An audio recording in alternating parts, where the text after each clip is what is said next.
Hi, I'm Dr. Newton. This is a minute of medicine for your mind. You know, when my father was in high school, after school, he'd leave and he'd go work at a construction site to bring some money home to help, make the ends meet with his family. He worked as a mud boy, carrying cement to the bricklayers so that there was no interruption in them being able to lay brick.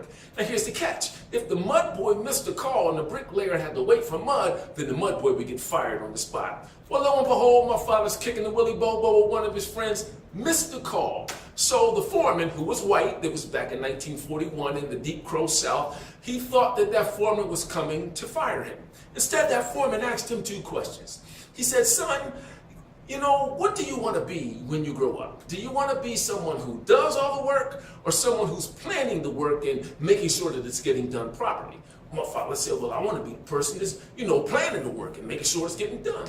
He said then, so what is the major difference between those that are doing the work and those that are making sure that it gets done?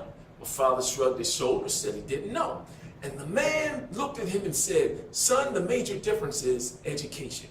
If you want to be one of the ones that are planning the work and making sure it gets done, then you got to find a way to get an education. He said, do you understand? My father said, yes, sir. He said, well, what you waiting for? Get back to work. You see, what I'm trying to say to you today, it's real simple, see.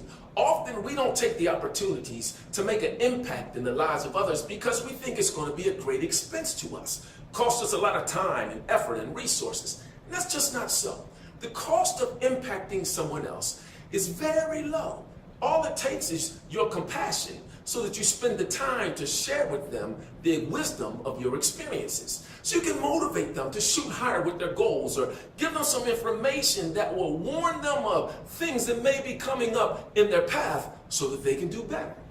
My father went on to earn his PhD and retire from one of the oldest historically black colleges and universities in this country. Now my older sister, she's a doctor with her own practice, and my middle sister's a project engineer. She owns about 70 units in an urban arena and provides affordable housing to people who need it.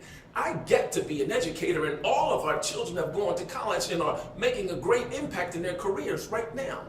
I wonder, what would have happened if that white foreman back in 1941 in the Jim Crow-ridden South chose not to ignore the norms of society and cross the barriers of ethnicity and race and take that 2 minutes to have a conversation with my father to implant the need for education? I wonder if my family alone would have made the impact on the tens of thousands of people who crossed our path. My point is this, man. We all have a responsibility to impact another person. See, we have no idea how large that impact will grow, how far it will reach. And it doesn't even cost us much. In fact, it costs exactly what you have. Just the time to share the wisdom of your experiences. Who knows? Maybe your 2 minutes will change the direction and greatly impact 3 generations. Just like that foreman's did back in 1941. I'm Dr. Newton. This is a minute of medicine for your mind.